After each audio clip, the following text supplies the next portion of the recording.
something like that. And it's important to have his chadshus. We'll talk about them more over the next couple of weeks.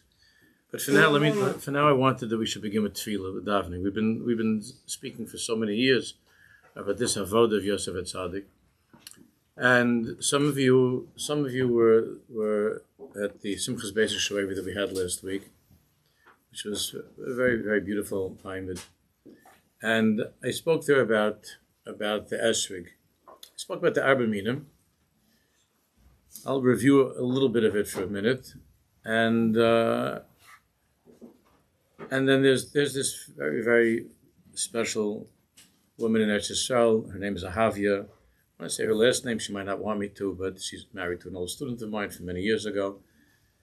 And she writes tefillahs and poetry.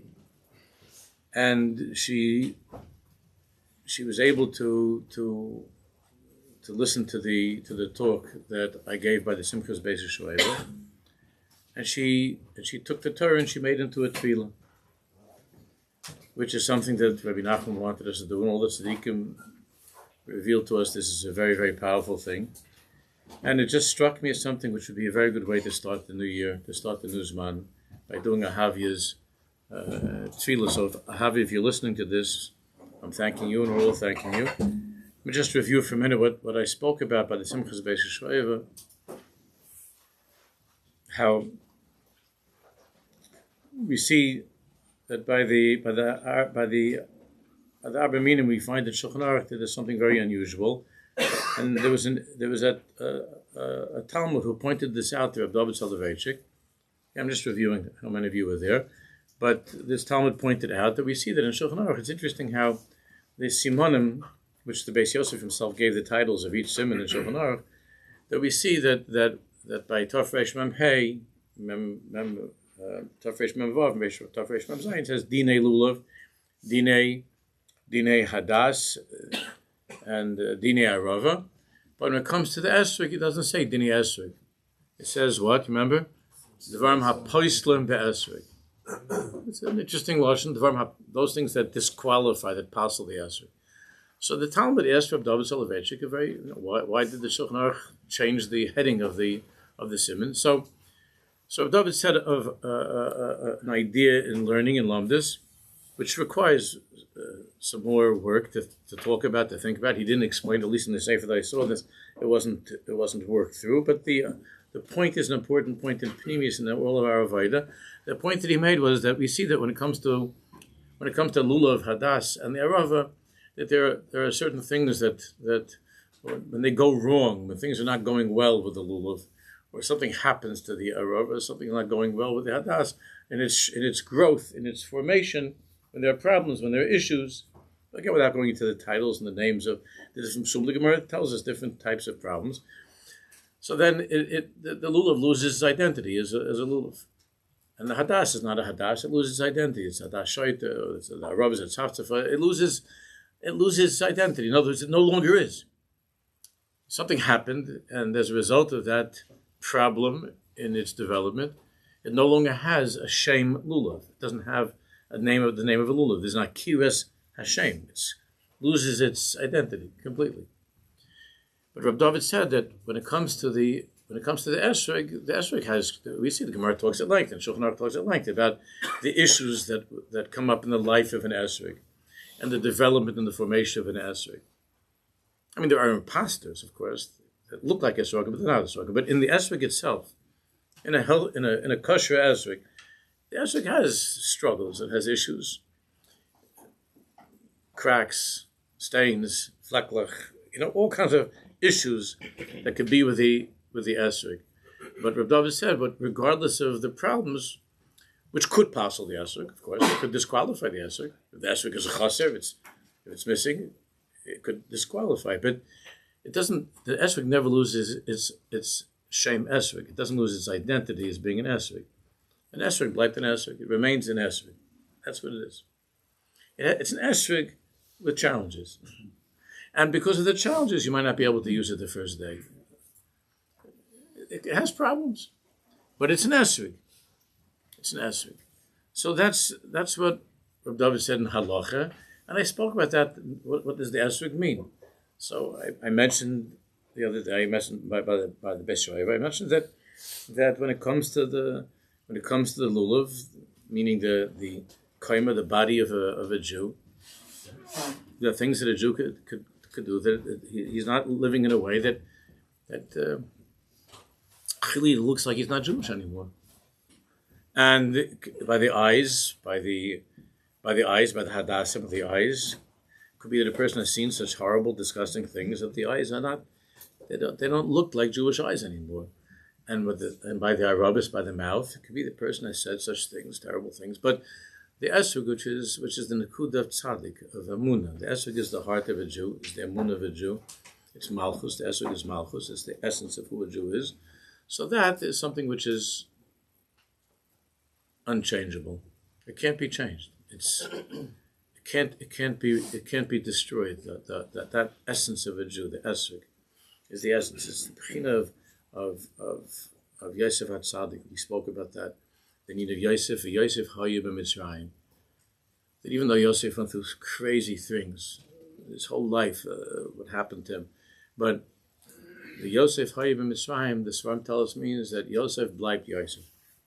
The same young tzaddik that was in his father's home, that same Yosef, even though with all the changes, and he was disguised, and they couldn't recognize him, his brothers didn't even know who he was, and he was in the crazy place with Eishes Potifera, and he had the Nisyonis, all the things that he went through, all the changes, like the esrog that goes through, and the Gemara says that it stays in it survives, it manages, and it holds on to itself through all the changing seasons. The Yosef Hayu b'Mitzrayim. And Yosef was in Mitzrayim. Mitzrayim is a bad place. Yosef Hayu b'Mitzrayim. Yosef Hayu b'Mitzrayim. Somebody sent me last night, somebody sent me a clip of guys making hakafis. I don't know if it was in Lebanon or it was in Gaza. I don't know.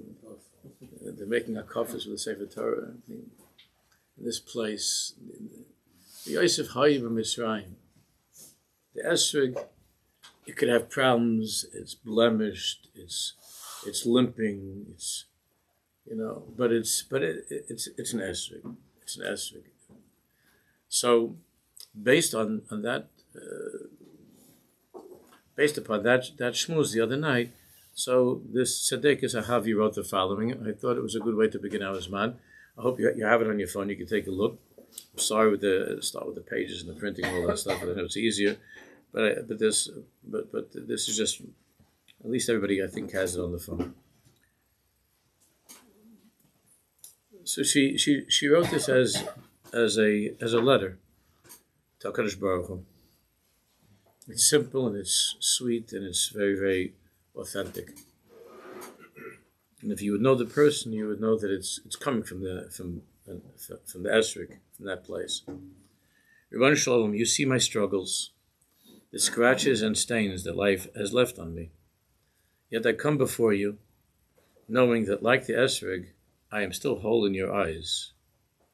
Even with my imperfections, even with the frayed edges of my heart, I am still yours. Now, the frayed edges, she was referring to the story that I said very quickly at the end, again, just as a reminder for those of you who were there, that there was this tzaddik that saw an old woman that she had a siddur, and a very, very old siddur, and it had all kinds of, the tzaddik saw that it had all kinds of notations and ha'aris on this, at wide margins and a text, and he saw all kinds of notations, and he took a look at this woman, the old lady's siddur, and he saw that he didn't know who worked these things, but there was some great makubal who wrote ha'aris on this siddur, and he asked the woman, "How did you get the siddur?" And she said, "My husband found it somewhere, like in Sheamus. She's been using this siddur for many years." So the tzaddik asked, "Would I be able to buy this from you? I'll buy you a brand new siddur. You'll have a nice, clean, easy to read siddur, and I'm happy to buy this from you. I would really love to." So she refused, and he said, "But boy, you could use a nice new one." She said, "Look, I don't know anything about what this stuff is on the side. It doesn't make a difference to me. It doesn't mean anything to me. But this is what's important to me, is it has very, very wide margins, and I know that even if it gets crinkled on the sides all around, I always have the siddur. My siddur will be okay. So I like this. He couldn't argue with her. So I mentioned that story about how the life of the Esrog in our lives, although we've been talking about all of these years about the Kedusha of Yosef HaTzadik and working on Shmiras HaBris and Shmiras Einayim, that it's possible, of course, for the margins to get frayed, for the margins to get damaged and to get creased and to get wrinkled, but the text remains the same text. That's who we are. That remains the same. And this is the message that she's picking up. She picked up on it. She's writing this tefillah. So I am still whole in your eyes. Like the Esrog, I'm still whole in your eyes, even with my imperfections. Even with the frayed edges of my heart, I am still yours. Hashem, let me see myself as you see me. Not as broken or unworthy, but as a neshama that remains pure at its core, like the words within the worn margins of an old siddur, whose essence remains untouched, no matter how tattered its pages may be. Just as the Esrog is cherished, even with its blemishes, help me to cherish the parts of myself that feel cracked and bruised. Let me embrace the lessons that come from these scars, knowing that they do not define my worth, but a part of the journey you have set before me. You know, Chassam Sofer says, it's his yahrzeit. Chassam Sofer and Kedusha's Levi share a yahrzeit. Chassam Sofer is yahrzeit. So, yeah, the Rebbe was shot yesterday. Yeah, today is Chassam Sofer and Kedusha's Levi. So Chassam Sofer pointed out how not only do the bumps of the Esrog not disqualify the Esrog, but we know that it's a hiddur. The bumps of the Esrog are a hiddur. It makes the Esrog more beautiful. If you don't know what you're looking for and you think it's nice to get a smooth Esrog, and then you're wondering why they're selling that to you for $30, there's a reason why you shouldn't be selling it at all. The more bumps the Esrog has, the more beautiful. So the Chassam Sofer said that we see that in Shulchan Aruch, we see it in the Gemara in Shulchan Aruch that there's a din that you have to honor a zaken, you honor an old person, even if it's somebody that's not Jewish. You stand up and you give a seat and you help. You honor an old person. Why? Because this old person has had many, many experiences in his life. He's got bumps. Everybody's got bumps. Over the years, you pick up a lot of bumps. And that doesn't take away the beauty of the Esrog. It's just the opposite. It makes the Esrog even more beautiful because with all of the bumps, the Esrog doesn't let go of being an Esrog. It's an Esrog, and the bumps are what make it even more attractive. It gives it that depth and that character of a Bal Nisayon, of someone that's been through life and that has had ups and downs, just like the Esrog has mountains, little mountains and valleys. The Esrog is covered with mountains and valleys. The whole Esrog is like a journey, highs and lows. That's the Esrog. The other minim are smooth, but the Esrog is stormy. The Esrog is a very, very, very busy place. So the lessons that come from these scars, knowing that they do not define my worth, but are part of the journey you have set before me. Give me the strength, Hashem, to hold on to that inner light, the spark of Yosef HaTzadik that refuses to fade, even when I feel distant, even when I struggle to recognize myself. May I draw from the resilience that Yosef found in the darkness of his trials, and from the quiet joy that comes from knowing I am never alone, even in the darkest nights. Abba, help me remember that no matter how far I have wandered, or how hidden my path seems, the second page, the core of my being is unbreakable. My connection to you remains unsevered. May I walk through this world with the quiet strength of the Esrog, knowing that my essence is always intact, even when my edges feel worn. Help me to see the beauty in my journey, the value in my resilience, and let that understanding draw me closer to you. Hashem, may this year be one of healing, of connection, where the hidden sparks within every Jewish soul come to light, where we all recognize that beneath the struggles and imperfections, we are bound to you, eternally whole, eternally beloved. Let the inner light of the Nekuda of Emunas Yisrael within us shine bright, bringing us closer to the time when all of our hidden sparks join together to welcome the days of Mashiach with open hearts. This Sukkot is is the time Zman HaOsif, Chag HaOsif, the time of the ingathering. I mentioned the ingathering. And so the time for all of us to gather together, all the hidden sparks to join together, to welcome the days of Mashiach with open hearts. Strengthen our hearts, Hashem. As it is written, Kavi el Hashem chazak v'yametz libecha. May we find courage in our hearts, and may we embrace the beautiful, unbreakable essence you have given us. So that's the letter that she writes to Hashem. And this is the letter that she received from Hashem back. My precious child, I have seen every struggle, every tear, every moment when the path felt too heavy to walk. But know this, each scar, each crack, is not a mark of failure, but a sign of your resilience. Like the Esrog, you remain whole in my eyes.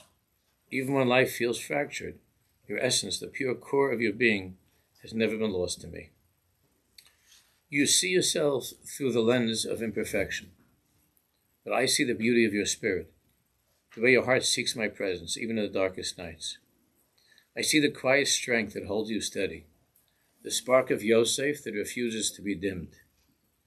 I'm with you in those moments when you feel alone, reminding you that you never truly are. Just as you come to me with love for all your parts, bruised, cracked, and imperfect, I hold you with endless love and pride. I cherish every step you take on this journey, every time you lift yourself up, every time you choose to keep going. Know that the struggles you face are not here to break you, but to reveal the depth of your soul, to show you the strength you hold within, the light that shines even when shadows surround you. I'm shaping you through each challenge, refining you like gold, so that your true brilliance can emerge unburdened and free. Your connection to me is unbreakable, and your prayers reach my heart. Even when you feel distant, even when your voice trembles with doubt, your essence, your spirit, is a song that sings to me, and I hear you. I have seen your yearning, the moments when you feel the pull to return to me, and I cherish those sparks of longing, those small steps back towards the light. You are my beloved, my child,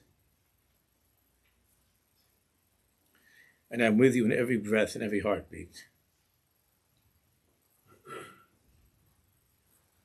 I promise you the Gula you seek is not far away, for it begins within you, in the courage to see yourself as I see you, in the moments when you find the strength to hope again, when you believe that your inner light can shine brighter than any darkness.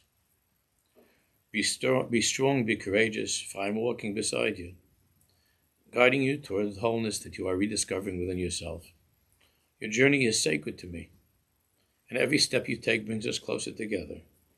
Remember, Kavi Hashem chazak v'yametz libecha. I am here, holding you, loving you, seeing the beauty that is always there, even when you cannot.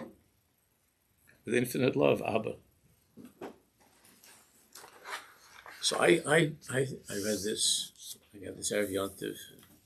I got this the day after Chol Moed, Shana Rabbah, I guess, the day before, and I was thinking, what a wonderful thing this. If every single yeshiva bacher would get this letter. If every single yeshiva bacher, and we're still all yeshiva bacher, it's not too late. But if every single one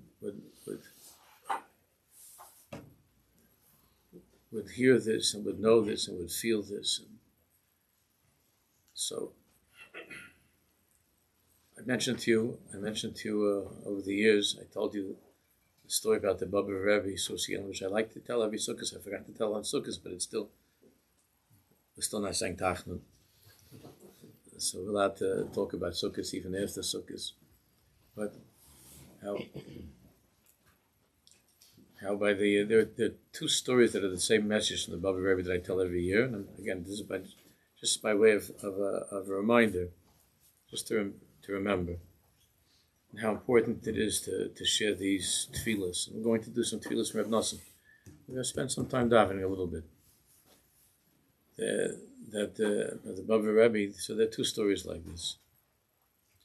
The first is when they somebody brought the Rebbe here, when it was already in New York after the war.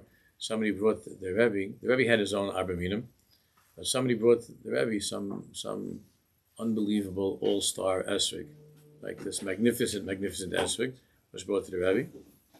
And the Rebbe thanked the person very, very much. And he looked at it and ooh, and everybody's ooh, wow, ooh, wow. But he didn't take it to shul. He benched on his Esrog. He didn't take the Esrog with him. He left it home. And of course, there's always some mischievous chassid that's in the house. Sometimes it's a family member, and sometimes it's a shamus or a gabbai or some hoisbacher that's dragging around, right?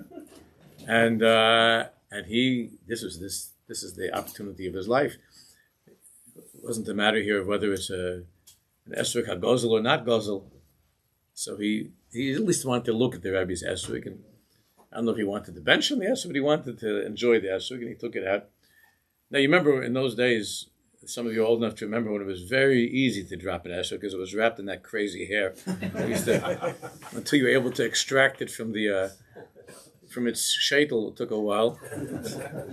And it was sometimes so there were a lot more broken pitims than nowadays, and everything is very sterile and plastic and foam. But when we had the hair, so it was easy to drop the Esrog. So now, the guy dropped the Esrog, and he passed up the Esrog. And obviously he was horrified about this. He messed up the Rebbe's Esrog. But there was a remarkable thing that he found. And he saw, he brought this to the Rebbe like, what's he going to do? He had to show the Rebbe afterwards. The Rebbe came back home. And he showed the Rebbe the Esrog. And there was a strange thing in the Esrog. It had a pin in it that was holding the pitum to it. In other words, some quack of a salesman, or maybe it was somebody that was not Jewish that had access, I don't know what, but he saw this perfect Esrog. The only thing with the Esrog is that it didn't have a pitum. It was a broken pitum or something, and he attached it with a pin. So it looked like it was the most beautiful Esrog in the world, but the truth is that it was a broken pitum. It didn't have a pit. It's not a pitumless. Pitumless is okay, but it was a broken pitum. So all the chassidim were talking about the Rebbe had Ruach HaKodesh. How come he refused to use that Esrog? Why did he insist on using his Esrog, not the new perfect Esrog? So they were all talking about this, and the Rebbe got wind that the chassidim were talking, and the Rebbe said, "It's no Ruach HaKodesh at all. That's not Ruach HaKodesh. When I saw the Esrog, I never had seen in my life such an Esrog, and it was absolutely perfect. And I knew that it could not be real because there's nothing in this world that is perfect. Only Hashem is perfect. The world is a world of imperfections that we have to live with and struggle with and work with. I could not bring myself to bench lulav on this Esrog. I didn't believe in it. I just couldn't believe it. That's the first story. The imperfect Esrog that was propped up as a perfect Esrog. So we do that sometimes also. And then the scary thing is that when we expect our kids to be perfect Esrog, that's when it really gets scary. And if they're not perfect, then you try to put a pin in them and attach their head to the pin to make them look perfect. Sometimes you can do that with the levushim, you could plop something on them or make them look a certain way and force them to fit into a certain mold and push them into a certain school that they don't belong in, or whatever it might be. And you're just taking a pin. You're trying to make it look perfect so that you and your wife can go to bed at night thinking that we were matzliach and we raised such a ben Torah. And the truth is that the kid is broken and you're just attaching things together it's just a Humpty Dumpty, and you try to put him back together again with a pin. and you're the one that broke him. It could be others. It could be their supporting actors, but you're the one that broke the kid, and you're trying to put him together artificially with some life support thing, and to put a pin in him, and to dress him up, and to put him into a certain mahalach, the ki'ilu, this is who he is, when the kid knows that he's b'chlal, not this person that you're propping him up to be.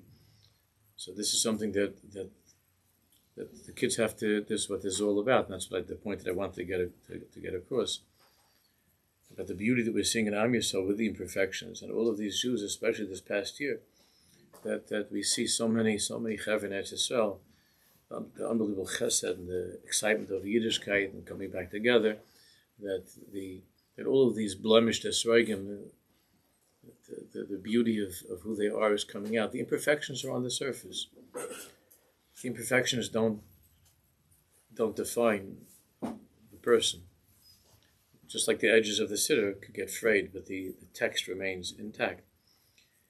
So that was the first story about the phony Esrog.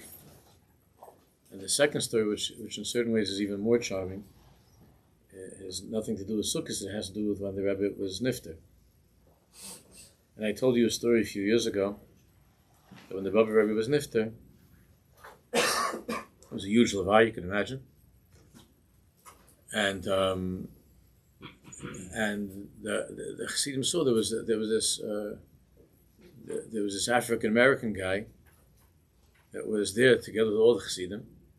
I remember what his name. Remember what his name was? I forgot his name. Let's just say his name was Robert or something. And he was there. He was there with all the Chassidim, the thousands and thousands of people, Chassidim and Yidden. Everybody's there. And this Robert was the neighbor. Was the painter, painted houses. He was all the Chaver used him in Borough Park. He was a very, very sweet, humble person, and they all used him. Chassidim and Bobov, they all used this guy, Robert, whatever his name was, and Robert is there in the middle of the Levai with hundreds of thousands of people. Robert is there crying like it's a Shana Rabbah. He's crying, and all the Chassidim love this guy, and they go over to him and say, "Rob, you okay? Rob, you okay?" And he says, "The Rebbe died. The Rebbe died." This Rabbi is telling the Chassidim, the Rebbe is not here anymore. So the Chassidim said, "We all love the Rebbe. What is it about the Rebbe that hurts, that he's so broken?" So this is what this guy said. It's a murdik vart that he said. He said that many years ago, I didn't really have much work, and I was trying to get some work, and however it happened that I got into some of you guys into the community, and I was doing some jobs. And he said, "I have to tell you, I love you, and I love your community, but you can be pretty hard on workers." And it wasn't so easy, working for you. And he said, and I actually got the honor, the privilege, to paint the Rebbe's, to fix up and to repaint the Rebbe's house. And this is many years ago, and I was brought in, and I was working on the Rebbe's house, and I was so nervous it should be good and everything. And I was, and I have to be honest with you, I had a very hard time with the Rebbetzin and the girls. Like every day they were inspecting every wall and every this. Robert, you didn't do this right, and there's a crease like this, and there's like this, and there's like that, and it was a very, very hard job. It was a challenge there. The Rebbetzin and the girls was a very big challenge. And the Rebbe was sitting one day and he was learning, and I had just gotten some instructions and a little bit of from the girls and the ladies of the house, and they left the room. And the Rebbe said, "Robert, could I talk to you for a minute?" And I said, "Of course." When I ran over to him, and the Rebbe said, "I want to tell you something. You're the best painter I ever saw, and I love how you paint, and I'm very, very happy. And don't listen to what they all tell you. Don't listen to it, and don't worry about it." And he said, "I want to tell you, Robert, because there's no such thing as anybody perfect. Only God is perfect. I'm imperfect, and you're imperfect. We try our best. That's all. There's no perfection. Only God is perfect." And he said, this painter said, "You have no idea, my whole life from the time I was in the world, till I was beaten and criticized and cursed for everything, this and that. And that was nothing, and it was nobody. And your Rebbe gave me back my soul. that even though it's okay, you try your best, you do your best, comes out, doesn't always come out 100%. There are imperfections, but that's the way this world is. Only Hashem is perfect. We just have to try our best. It's the simplest, clearest message that the Tzaddik was giving. And I mentioned that we would talk about some things that we could talk to the boys about in the conversation. We're going to read some things and do a little bit. I think that's how we'll end this limud, with talking a little bit about, after some tefillas, talking a little bit about how to have this conversation. But I really think it would be kedai, as a way of introducing the conversation, to print this up, what we just did. Tell them a little bit of the background. Tell them a little bit of the Baba Rebbe story and the story about the Siddur. And I was thinking that this would be a good way to begin to talk to your boys about the subject. And even if the boys are already a little bit older, it would, they'll probably roll their eyes a little bit, and there's such a Ish Kodesh. Because that's how they are. When they're teenagers, they think this is all very, very weird and nerdy, and it's just not like the rest of the guys. And so, but it's okay. They catch on. They catch on at some point, some earlier, some later, that this is good, and it would be a good way to introduce that kind of a conversation. It's a shame. Let's start. We can start a little bit now. You have in the Lashon HaKodesh some tefillas, some Likutei tefillas. I wanted a little bit from Rabbi Noson's tefillas. Also, that we should daven for ourselves and daven for our kids, and we should teach our kids to daven for this. To daven, not just to worry about it, not just to get nervous about it, and not just to cry over it, and not to think about it, but Jews daven. And we have to learn how, like David Melech did, that you take your fears, you take your anxiety, you take even your sadness, and you turn it into davening. You daven with it. You daven with it. We have to daven. We have to learn how to daven. Not just to say the Siddur, we have to daven. Besides the Siddur. I once told you that I heard from somebody who spoke to Rabbi Yaakov Meir Shechter, that he was talking to Rabbi Yaakov Meir Shechter about some issues that he had. He told this to me, this was a long time ago, and he said that Rabbi Yaakov Meir Shechter said, you know what your problem is? So what? He said, your problem is that you daven. So he said, that's my problem, that I daven? He said, yes, that's your problem, that you daven.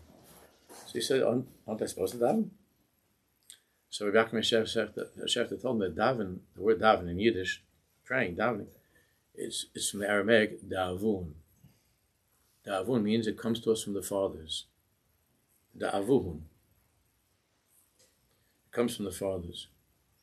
He says, your problem is that all of your davening comes from your fathers, not from you. That's what he told him. You hear the word? Da'avun. Your davening comes from the fathers. Yeah, our davening comes from our fathers. Avram Yitzchak and Yaakov. Shachar ben Chemar. And then more recently, maybe your father, your grandfather, they taught you. Daven. So your problem with Rabbi Yaakov Meir Shechter said, your problem is that you never daven yourself. It's always daven. Your problem is that you daven. Da'avun. Everything comes from your fathers. It doesn't come from you. And the most powerful thing that a person can do with everything in life, but especially in this Inyan, which is the Nisan of Yosef HaTzadik, which is of the Dor Basra, the last generation before Mashiach comes, is the Ikka Nisan, which we spoke about so much over the years. The greatest tikkun of all is the tikkun klali, is the tikkun of davening, his bodhidus and so on. It's the greatest tikkun of all. So the tzaddik who taught us how to daven, the tzaddik who taught us how to daven more than any other tzaddik, I think it's safe to say, is Rav Nosson Breslovus, who's the only Rabbi Nosson. So I'm sure that many of you have Likutei tefillas, which are now available. I think it's already finished in English. I think I remember with Reb Chaim Kramer, we made a party. So I think the whole Likutei tefillas is already done with the Lashon HaKodesh and the English. It's beautiful. And I'm sure that also many of you know that Likutei Tfilos, it's very hard to find what you want to daven about in Likutei Tfilos because it's an ocean of tefillos. Each of the tefillos, of course, is based upon one of Rabbi Nachman's teachings. One or more of Rabbi Nachman's teachings. So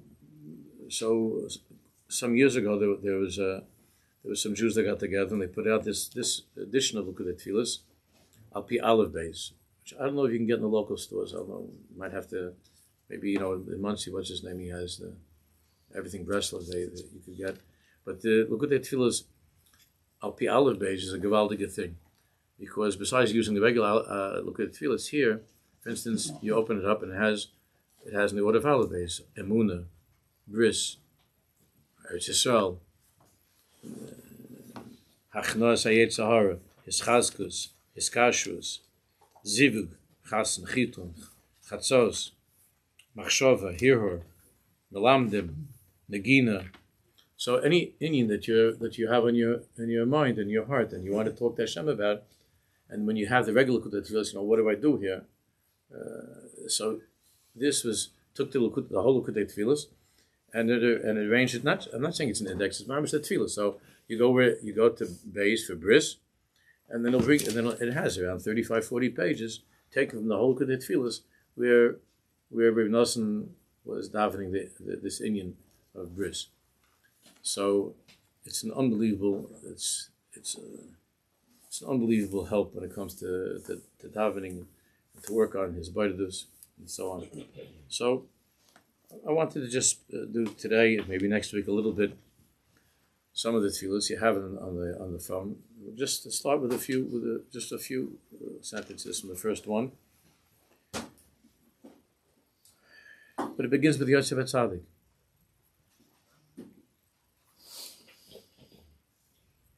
I have in my mind, I was talking to one of the Chav the other day, that maybe as a continuation of this, we can still call it Chabuz Yosef HaTzadik to work on the Inyan of Bitachon. Because almost everybody I talk to is working hard on this subject, and maybe it's just a Havamina, but a Havamina is also important. I don't know if I'm going to end with the Maskon, but I'm thinking maybe that we should do the new sefer that came out from the Vilvavi Mishkan Evna on Bitachon. It's an unbelievable sefer on the Inyan of Bitachon, which is also the Sugi of Yosef HaTzadik, is Bitachon. That's the Sugi of Yosef HaTzadik as well. I want to stay in the world of Yosef HaTzadik. So he begins here, Rebbeinu Shalom Nohei Ketzon Yosef, Yosef HaKruvim Haifiyah.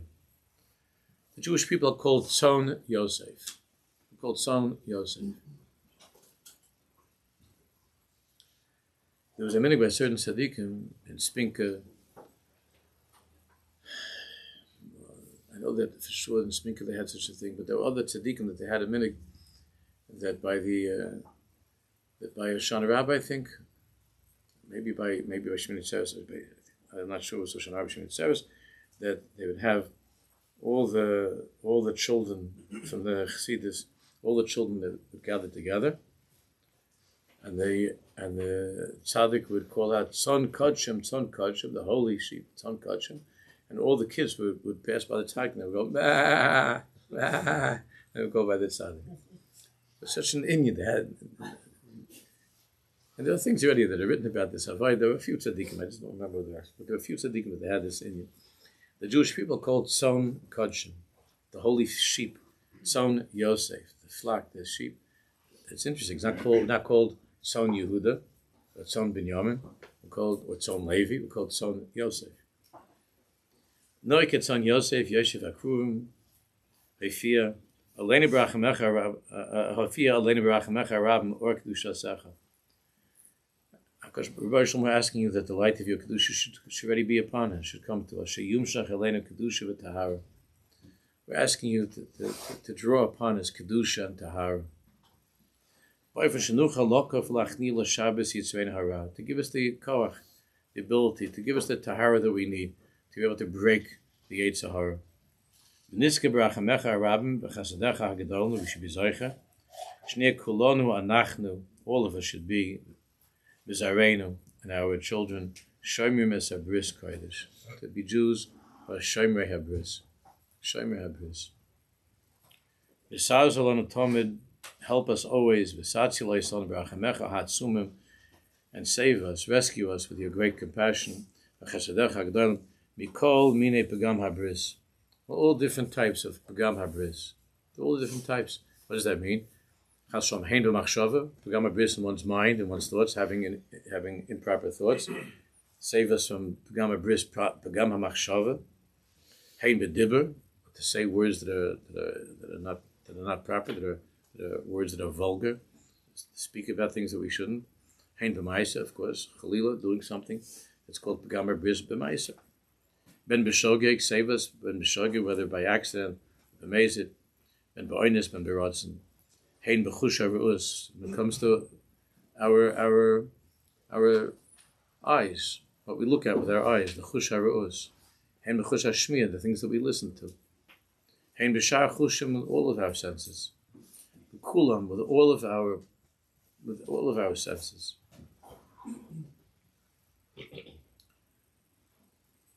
Nia kedoshim taharim b'kedushas habris. We should be kedoshim and taharim with the kedusha of the bris. Please shum pagam b'hir klal, to be free of pagamim and hirhurim. Ki b'rachamecha rabim, because of your great love. B'charta banim mikol ha'umais. You have chosen us from all of the nations. V'raimam tonu mikol ha'lishaynus. And you have elevated us above all language, meaning all nations. V'yavdalta yisod mikol to ma'aseim and mikol to arvaseim. And you have separated us from all of their tumas, from the tumas of the umas of the nations of the world. Mikol to arvaseim. And from all of their to'evais, from all of the ugliness, the filth of the world. You have taken us and you have separated us, and you have chosen us. Kasha kasat lanu b'sarasecha, as you have written in your Torah, va'avdil eschem and ha'amim liosli, I've separated and distinguished you and taken you from among all the nations, lios li, to be mine, for me. The karoso sanu kolonu b'shem tzadikim, and when you speak of us, you called us tzadikim, you called us esrogim.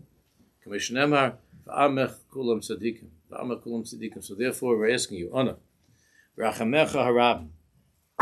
Al tasa teroscha kedesha plaster. Don't make your Torah into chalila, into a false document. Al tasa teroscha plaster means don't make it into a phony piece of paper. You wrote in your Torah that we are separated and we're yours, and you called us all tzadikim. Amech kulam tzadikim. So don't make your own Torah into something which is chalila, is not true. You said that in your Torah. So the whole Rosh, that's what we're saying. Because if you said that, it means it's true. It means that we are yours. It means that no matter what, we have this koach of kedusha and tahara. Al kain asei imanu b'chazdecha v'azor lanu. Therefore, with your kindness, help us. Shnei be'emes b'chlal tzadikim. That we should be be'emes b'chlal tzadikim. And the Indian of the tzaddik is a person who is working on this sugya of shmiras habris. Again, not perfection, but working on it. Because the